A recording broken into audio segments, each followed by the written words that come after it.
How's everybody doing tonight? So how are you really doing? Like, what does it feel in your body right now? You can shout it out. Happy, joyous, anxious. Yo también. I have not drank coffee today. Is anybody angry? Restless? Anxious? I'm glad for those who are not. But I always love doing this event, and to do it with such remarkable people is my privilege every time. But I always sort of want to do a check-in at the beginning. Sometimes I have us breathe. I feel like that's not needed tonight. And sometimes I read poetry. Mostly, I just want to dive into your passions and your loves, because we could spend all day talking about the ways that the present moment is affecting us. But you also came here to talk about how things can help. Feelings like what we're talking about, how dance, how movement helps your body. And it definitely helped me. So would you all, and either can go first, we can talk about like the origin story of how you found movement. You know, maybe the evolution of how you came to this. And what was maybe the first? Well, when I was a child, movement was a big challenge for me. I had a lot of physical health issues growing up, and I wasn't able to do the types of things other kids did. I wasn't able to crawl, wasn't able to run when others did, or climb things. And fortunately, a wise doctor recommended gymnastics to try to see if we could overcome some of the physical handicaps, and it worked. And I'm forever thankful that I had the opportunity to use my body that much that I was able to overcome and be able to do a lot of things. So my way to movement kind of was in through a door that many people aren't used to. And yes, like Ana said, when I was a teenager living in Havana, I danced salsa with the family, friends at high school. And when I came back to Boston, I sought out any opportunity to stay dancing. Yeah. And my family and friends there, my teachers, had really encouraged me that as a person who had had a foot in two countries that most people don't go back and forth between, or can't go back and forth between, that I had a role to fulfill. That it was my responsibility now to be a cultural ambassador, to make sure that people in Cuba had a picture of people in the US that was not as bad as they had heard, and vice versa, and to see if there were any ways through dance, through movement, through gymnastics that I could bring people together. And so I tried. I set myself, my teenage self, about building a gymnastics and dance program that honored Cuban cultural traditions and also movement and education traditions that I'd been able to learn there, and do everything I could to bring it to the public and help people be able to move as early as possible, especially people with learning disabilities, physical disabilities, ADD, anything going on with the body, different types of conditions. And so that's what I've been doing ever since. That's really beautiful, Anaya. Thank you. John, how about you? For me, I saw dance on TV when I was maybe 6 years old. And there is this African-American woman named Lavinia Williams from Alvin Ailey who came to Port-au-Prince, Haiti to teach dance when I was a baby. And I kept on watching it. But they used to play it on TV every Sunday. And my father and my mother was furious because I was so glued into the TV. And they were like, why you want to watch this? You should watch martial arts. You should watch other things, not dance. And I was eager to dance because I was like, moving in front of the TV, and they always shut the TV off. But I think when I became 9 or 10, I used to take a little boombox, for some of you who's my age, put the cassette tape in it. I had a with boombox. music. I don't know, people should own, I had a really big boombox. It was great. So we had one, and I played music in it, and I started putting my own little dancing. So I create my own little groups from my neighborhood with all girls. I was the only boy. And my mother was livid. My mother was like, this is not right. You should be a pastor. And I'm like- pastors don't dance? In Haiti, there is a stigma about if you dance, it's very feminine. If you dance, you are part of the secular system. So it was very hard. But at the age of 12, sat down in my class in Haiti. I was in a Canadian school, and they came in to choose who wants to go to a ballet school to have a scholarship. And all the boys turned around and looked at me like, you better not. And I went like this. I was the only boy with a bunch of girls. They gave the two of us the scholarship, myself and another girl. And I went and started dancing, and my father didn't even know. My mother didn't know. And my mother left Haiti in 1986. So I was pretty much by myself trying to find my way to dance.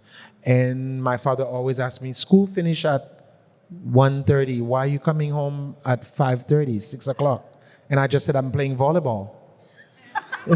So they thought I was playing volleyball for a minute, and they sent an uncle of mine to follow me to see where I was going.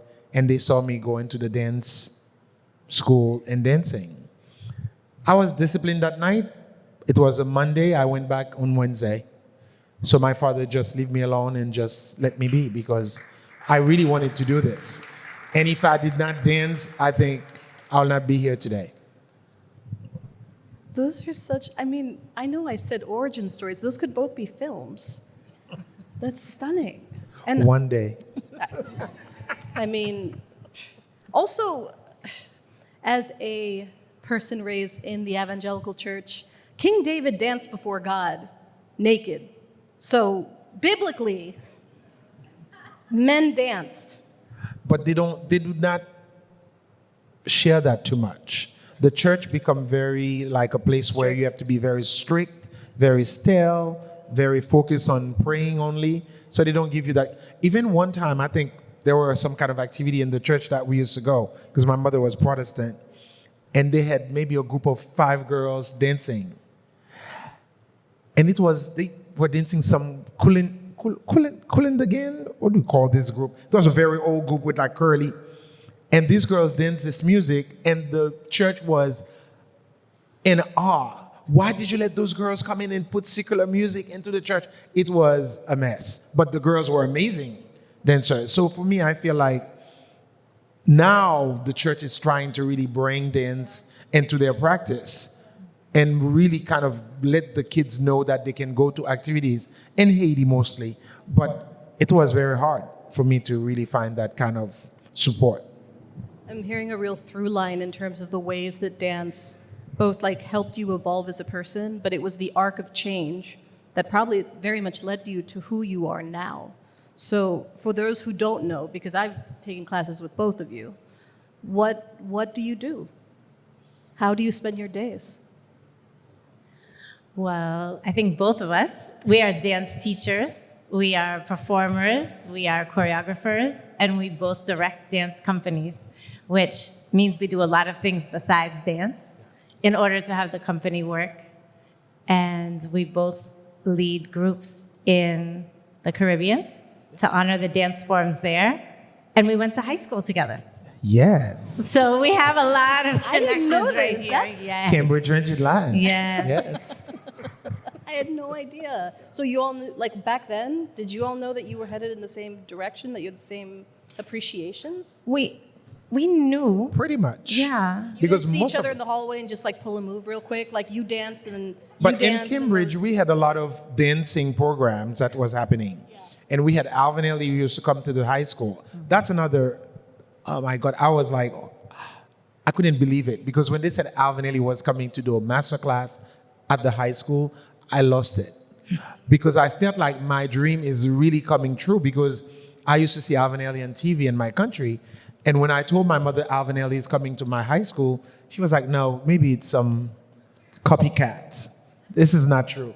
And I brought her the picture. She was like, oh my God, that's amazing. But when I auditioned after 3 times, because they refused me the first 2 times, the 3rd time I got the scholarship to go, my mother was like, no, you cannot dance like them. I'm like, Ma, I have the letter. Bye. So And when I was little, I had the VHS tape of Revelations that had been on public television, and it was literally every day. Like every time I was allowed to watch TV, that would be the tape that I was watching. And then same thing at high school, they came, and you're like, they're here. Yeah. Yeah. And I didn't go to the summer program that Jean went to, but one of my students did. Yes. And I think we met because of him. Yeah. I think Ramon introduced us. Yeah. Yes. I think one of my students is the one who brought us together. And then I went to the teacher training program there. Yep. So we have many little connections. There are threads. But we also teach in Cambridge and Boston that we teach beautiful classes for communities. So if you want to really come and sweat every Saturday from 1:30 to 3 at the dance complex, come and get your life. Yeah. Anna took me to my first class that on a Saturday with you. And we also both bring people to the Dominican Republic, and Jean also to Haiti, and I also to Cuba for dance experiences. So many things people can do to immerse themselves in dance. The thing that kept coming up for me in preparing for this conversation was empathy. What is it, besides connection, which we know dance does, how does it build empathy between people coming from different places? It's such an important topic, I think, for both of us. I've actually, in one of your classes, you talked about empathy. I do as well.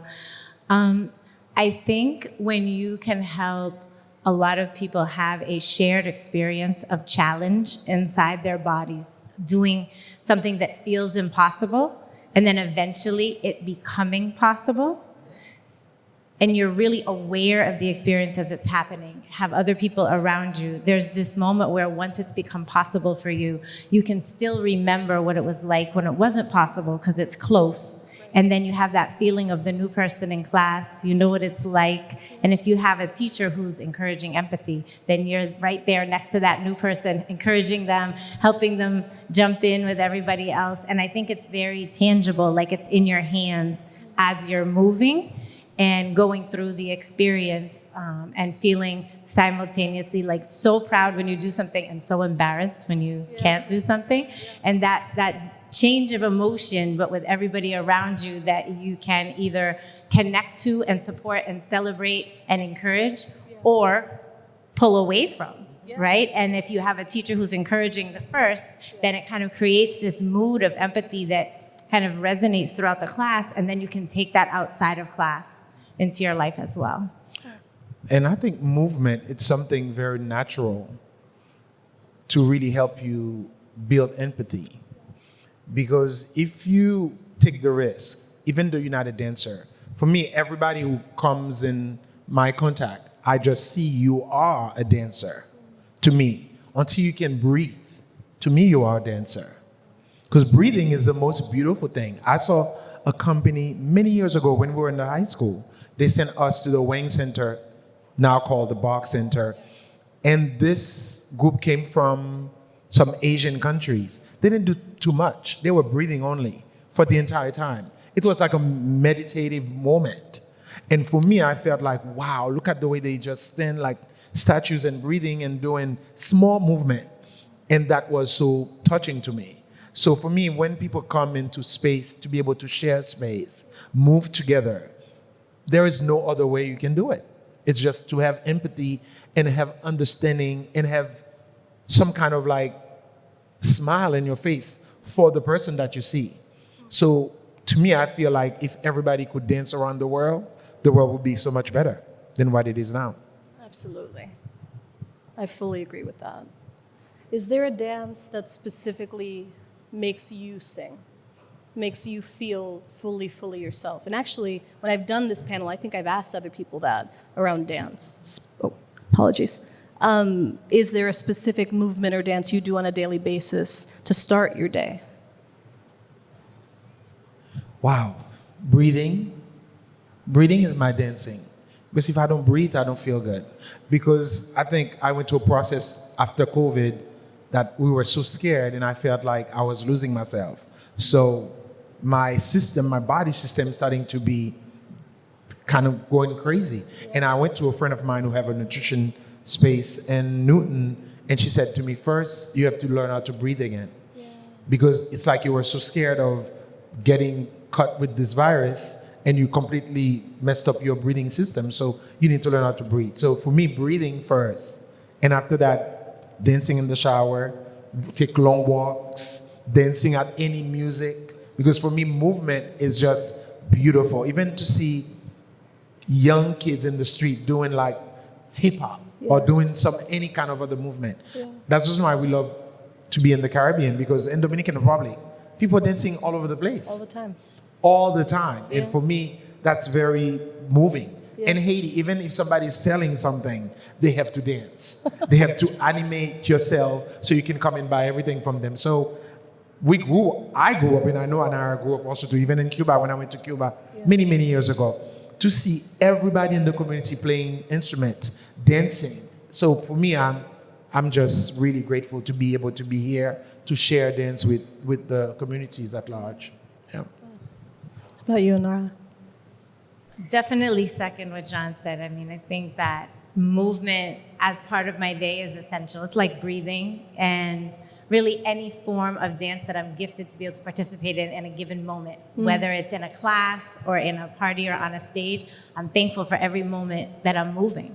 And each time that I've had health challenges or that my body has kind of like stopped working, it's just given me so much more gratitude when it does work, you know? And each time that I'm told, you might not dance again, you might not walk again, but then I come back, it's like every form of dance is joy. Oh my God. And in addition to that, when you say one particular thing, I have to say that right now in my life, the dance that has become kind of my go-to every day is a technique that is taught in Cuba called Cuban modern technique. And it's a codified technique that was created in the 1960s to train a variety of types of movement in a modern dance format. So it has modern dance, but it also has Afro-Cuban dance, rumba, son, all in one technique, some Tai Chi, some ballet, lots of breathing and energy work, and it's really become my physical therapy. So anytime that my body needs to get better, I'm right there. Cuban modern technique as much as possible, and I feel like it's what's keeping me healthy and dancing. So I'm super thankful for that technique as well. I know there are people in this room who think they're not dancers. And I hope that every time we do this panel, when dancers tell you to come dance after with us or to consider taking one of their classes, you'd consider that maybe breathing is your dance. You know, that perhaps, you know, dancing right now is different for every single person in the way that they're trying to move through life, you know, and maybe it's more stillness or maybe it's more vibration, but there's a chance for you to also get some of this medicine, which is what I think when it comes would you agree? Dance is medicine, 100%. I even have people coming and sit down in my classes to just watch. And for me, I know there are teachers who feel like, oh, no, you should, if you're not dancing, you should not come to the class. I encourage people to come and sit down. Because as much as they sit down, you see them like, and after this movement, you see them standing up, they come to the line, they start dancing, they went back and sat down. So for me, there is a lot of fear in us when it comes to movement, because there are people dealing with different challenges mentally and physically, and they feel like sometimes, oh, I should not even take a chance. I want you to take a chance. Because if you do not take that chance, sometimes you're like missing out in a way to what life brings us. Because I have so many students of mine that I've seen in the room, and to see us dancing together. I even forgot the age that I'm gonna be. Because I've been dancing for so long around the places, but being at the dance complex since 1995 and seeing myself still do it. And I saw a girl a few weeks ago at the Museum of Isabella Gardner said, Mr. Jean. I'm like, why you put Mr. in front of my name? She said, no, you used to teach me when I was 12. I'm 27. I'm like, how you doing? Because I even forgot, you know, if I'm getting more mature into my body. And I feel like I want to continue to dance until I'm 110. I honestly believe you're going to. I'm hoping. I have no doubt. I'm hoping. So this is the moment where I try to make y'all feel guilty for not sending me questions yet. There's always a point around 20 minutes before we end where I'm like, are you not curious? Do you not have questions about what we're talking about? Do you not want to engage with us in this? Especially because I do have questions, but I'd rather hear what this is percolating for you. So if you want, so we go to slido.com, you enter that code and ask us questions, and there is someone in this room who always sends questions, and I know it's her because they're very well thought out, but it's always the same person, and she sends me like 7. So that might happen, but you also might just ask me a question, or we could just keep going, whatever you think is best. So I want to move into something a little more serious. As a journalist, especially someone who covers race and identity, and equity and diversity and inclusion, and a lot of things that are currently being kind of put out and politicized for very little to no reason. It's impacting artists. It's impacting freedom of speech. It's definitely impacting the press. So how are you all working in a sort of atmosphere that is sort of making allegations about cultures and immigrants that really have no basis in fact? How do you kind of run a business like that? Because ultimately, the fear of dance or the fear during the pandemic siloed us. It put us in separate places. So to move back into a place where we could dance together and to now be navigating this, it can't be easy. It is a great challenge because I came from a country as Haiti been very destructive for over 30 years. I grew up in Haiti from the age of a baby to 16 years old. And I went back to my country maybe 10 or 15 years later after living here. And my father was killed in Haiti. So I've seen destruction. And to see this kind of energy is coming back at you in another country, you're like, oh my God, what am I gonna do now? But I have a son who's 11. And I'm still taking care of other kids in my country and kids where we teach around the world. That gives me strength to not give up. And also my community at large here in Boston, Cambridge, I refuse to give up. Because if I give up, there's going to be a lot of sickness. And I do not want to get sick over this. To me, you cannot put a story on me who's not me. I grew up seeing the way Haiti was portrayed in TV, in other countries, and I'm doing the work now to share Haiti with others. People who've never been to Haiti, people who've been to Haiti, maybe they do not understand what they saw in Haiti, so I'm doing that work now. So I have a purpose. So politic or whatever it is, I'm very focused on a purpose of, yes, taking care of me, but taking care of a community. And if I do not stay focused, I will not be able to get where I envision to go. Yeah. Because we have so many people who are in fear. I have my musicians who are in fear. I have many other people around of me who are in fear. Even yesterday, I went to the store and I'm like, why it's so empty? And a friend of mine called me and said, watch out because they are picking up people from all over the place in Boston now. Very careful. So to me, I just feel like in 2025 is not something that I expected for us as human beings to not be able to live with each other. Yes, we have regulations we need to follow, but at the same time, we have to understand about humanity. Humanity is something bigger than our politics or our philosophy in a way. For me, I've seen people first. Even, I'll give you a short example and I'll share it with Anara. When we were going to Dominican Republic, there are a lot of my country folks who said, why are you going to Dominican Republic to teach? But Haiti is not doing good. And we need to share our work with so many other people. And we have a lot of Haitian kids who left Haiti, who migrated in Dominican Republic. And there are people here also who said to us, I don't think it's a good idea because Dominican Republic is not welcoming Haitians. You should not do it. As soon as we landed there, I saw the kids sitting down, a lot of Dominican kids who came in, and I'm like, okay, we are in for a good job. They start dancing. First day, some of them were very not feeling it because it's not because they didn't like me. It's just like they come from different neighborhood and difficult neighborhoods. Yeah. And when I saw them, I said, my colleagues, I don't think we're going to make it because some of them are very in pain. And I asked the lady who introduced us to the community, what's going on? She said there's a lot of poverty going on. There's a lot of kids who cannot go to school or early pregnancies that are happening. So I'm like, oh wow, there's a lot of problems. But with the drumming and the movement, I just tell them, stand up, let's do it. After 3 days, some kids said, Professor, ¿cómo está? Professor, mi amor. I'm like, okay, the work is happening. But to see after 3 weeks, to see them 5, 6, 7, 8 jumping, and I'm like, you better do it higher. and when we're leaving, to see them crying so much, and this is the way we can build community. We have to try to trust each other. If we don't do that, we're gonna be in real trouble for the next 4 years. You should clap for that.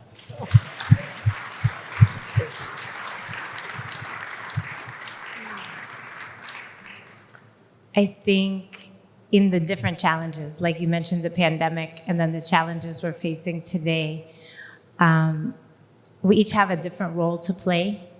And I think sometimes in my growing up, the concept of the artist role being important was diminished. Like, oh, well, you're just dancing, and there's so many more important things to do. And I tried to make sure I was dancing and, to still be doing something important. But I think the pandemic really impacted us a lot. And it felt like sometimes the important thing is moving, is helping people move. We might need that to get through this time too. And so I think we really need journalists like you who are speaking. We really need spaces like the Museum of Science that is allowing things like this to happen. We need teachers. We need people in every type of profession to be willing to do something. And I think that people like Jean and I need to keep doing art. We need to keep creating spaces for people to dance, things to bring people together. Look at the way Anna's bridging the worlds, right? Of the Museum of Science, dance, journalism, human rights, conversation, all in one space. And I think now there's a really important need for that right now. So I'm thankful to have the small drop of water that we can put in the collective bucket to try to help us through another really hard period together. And I hope we all keep moving. I think we need it. I don't understand why I don't have any more questions here. Let me see, hold up. You did! Fantastic. I've just not accepted them, I'm sorry. And they're all anonymous. What advice would you give to those who are told that dance isn't a sustainable career? I already proved my mother wrong on that. Because she was like, oh my God, are you gonna be able to make a living? So when I got to New York City, left Boston right after high school, and I think after 8 months, because I was in intensive, training every day, Monday to Saturday, 9 hours a day or 12 hours a day. Oh, it was brutal, but it was amazing. But I think after that 8 months, I started sending my mother checks of like $400, $500. She said, do not tell me that you are doing bad things in New York. I said, Mom, I'm stretching my legs, I'm dancing. She said, dance will give you all this money? Why are you sending me that money? I said, Ma, don't worry, this is my contract. And I invited her to see one of the shows that I was in New York that time. And she was like, I couldn't believe you can get paid for this? And I said, it is a process of educating the crowd again, because I think a lot of people see us as just dancers, as Anara mentioned, but we are scientists.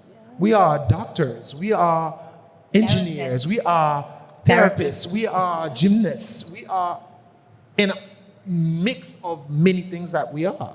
And for me, I feel like dance allowed me to do that. I teach for so many other schools around Boston. I travel, I choreograph for major companies. So for me, I feel like if somebody say to you, you cannot make money, tell them to try again. Try again, please. You want me to comment on that or go to another question? I can give you another question. If you have thoughts, you can contribute to it. Okay, I'll just add something to that one. Yeah. I'll just say, I think the place where that comes from is that we as dancers are often asked to do a lot of our work for free. Yeah. So we're invited to perform along with the band. And they say, it'll be amazing publicity for you. It's just really good exposure. You really want this Really exposure. good It's exposure. excellent. Oh, you can come to this event at our school and we'll talk about what you do. So I think that a lot of that comes from that there are so many people asking you to dance for free, you know, and just come and teach a little class or just come and do a little show, things like that. So I do understand where that comes from. Yeah. And it's challenging. You have to work a lot, maybe more than you would think you have to for a quote unquote regular job. There's like all of the training and practice that goes into it.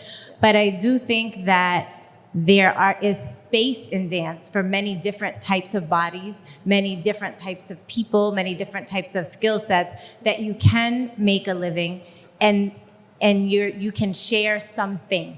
Everybody's something is going to be a different something, right? But I do think that there is space for it, and I also understand why people say that it doesn't work. So I kind of understand like both sides are true, and I think that if you're really, really passionate about it, you just have to find your path, your way, because it is possible. We've both been doing it since high school and haven't had other careers.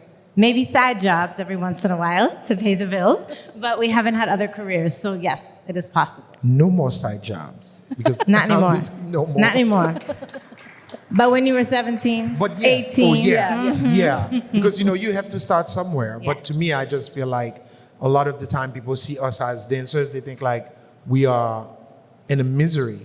But we are really in our space. To be able to sit down and know that you have a full-time job as a dancer, it's another thing. Because yes, there is a part of artists like when they have to do 2 or 3 jobs to survive. But to me, since I was 17, I said, no, I'm gonna get my training, I'm gonna get a contract. So everything I do in my life, it's been with contracts. So even I went to Dallas sometimes to dance for a group of folks. And the first time I went there, they were like, oh, the contract that you have is gonna switch. I said, should I call 911? Because are you going to switch my contract when we already signed the contract already? And they were like, oh no, because we feel like, we don't need you for all those days. I said, my contract is already signed. So I should call my lawyer and 911 because we're going to have a fight. So they said, okay, we'll just pay you. So don't worry, the contract will stay. So you have to really stay on business because it is a business. Your life is a business, no matter what. Even though you do crochet, it's a business. You cannot let people downsize you because I think what Anara said, it's true. People always assume that we can do it for free. Yes, I do free work, but my living is dance. And I do need that revenue to be able to pay my bills and take care of my kid and my mother because I'm paying her rent right now. Hello? So.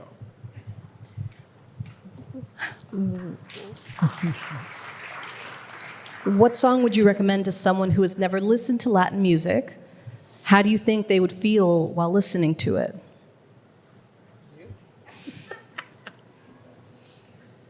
Wow. So, there's like so many songs, right, that we want to connect to, and we're like, oh my goodness. I feel like maybe when someone first starts listening, maybe the first thing to do is just to hear the clave. Maybe then just to hear the congas. So like to hear some instruments that connect to the instruments, maybe even try to play the instruments so that you are connecting to the music before dancing. And then I think, finding songs that are slower. So when you start, you build up your confidence. And songs that, lift your spirits. Like you feel like, I want to listen to it again. Okay, that's the song for you. Who inspires you?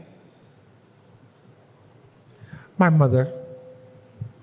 Seeing my mother been working since she was 16, taking care of us, working many jobs since she was in Haiti, traveling, finally left Haiti and being able to make a living here in Boston.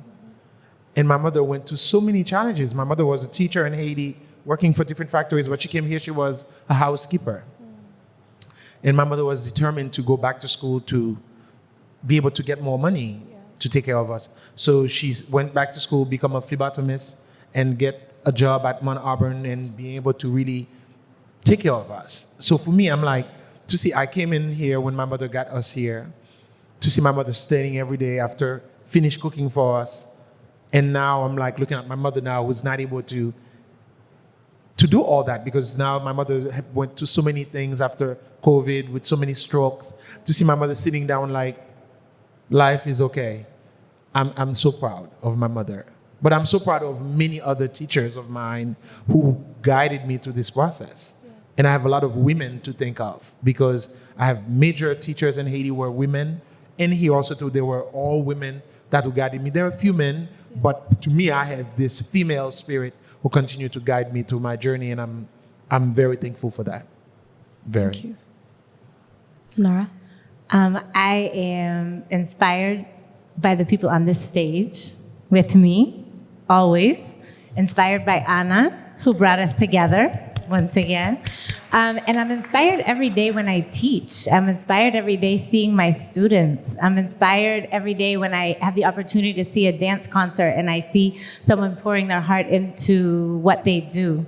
Like Jean, I'm very thankful for the teachers that I've had. Feel like every day I'm like, oh, where would I be without this teacher? You know, so you have people who move you in that way. And I feel like I'm just getting inspired from so many places that it's hard to pick one. But even just looking out and seeing, wow, this space is full of people who want to hear us talk about dance. That's inspiring. I totally agree. And Jean honored his mom, and I just want to say the nugget that I felt like my mom gave me is she taught people with extreme special needs, people who had been told they couldn't learn to read. Yeah. And there was always this belief that no matter how much the challenge is, there's something you can do to support and open a door so that a person is empowered to try something new. So when I was so challenged as a child physically, and I saw that she was teaching people who were also challenged, it was like, okay, maybe I can do something.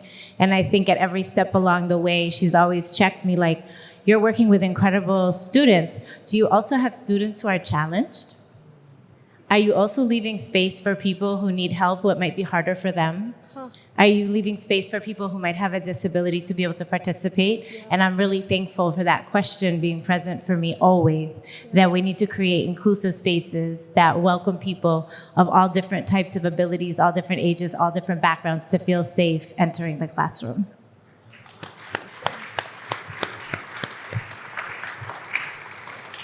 So I like these two questions. I'm going to try and get to as many as I can, but if not, please ask after and introduce yourself.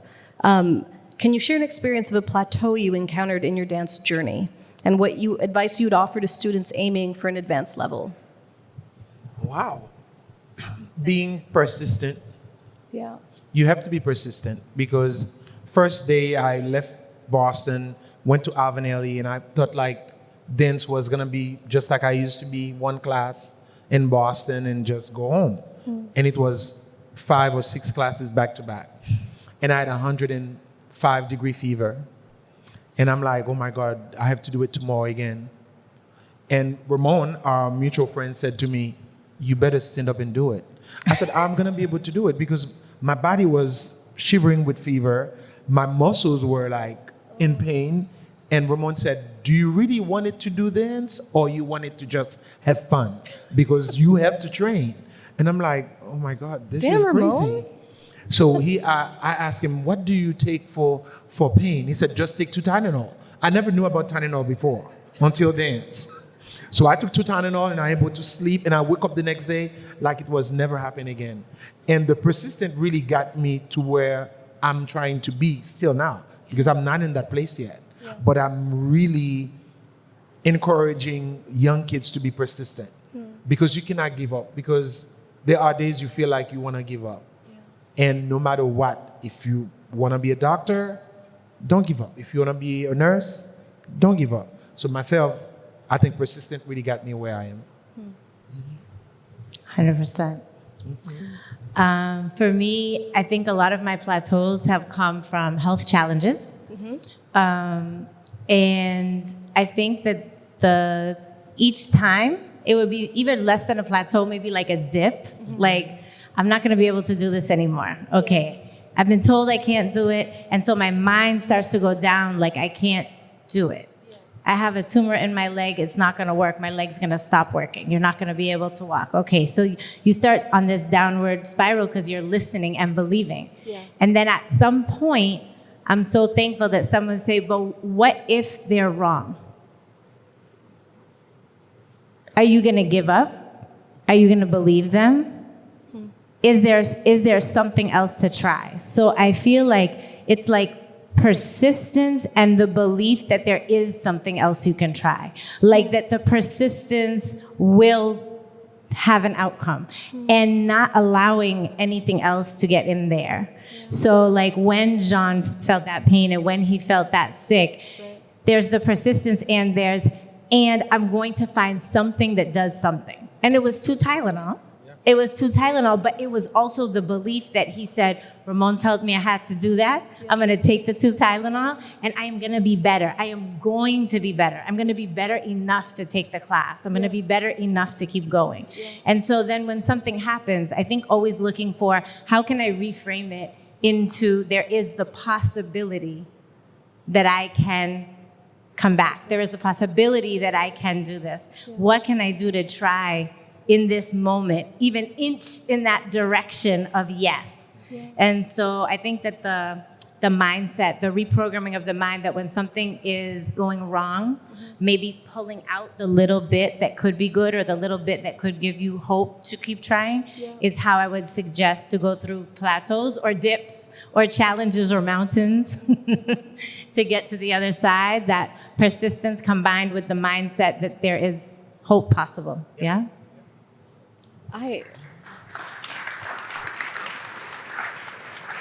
So I have 10 questions that I did not get to. I am disappointed in myself.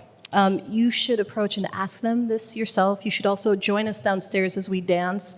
I feel like the advice you just gave both hits personally, it hits dance, and it hits democracy. That maybe it still exists in 4 years. That perhaps,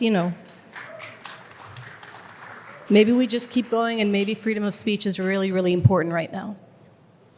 We have to keep breathing. We have to keep moving.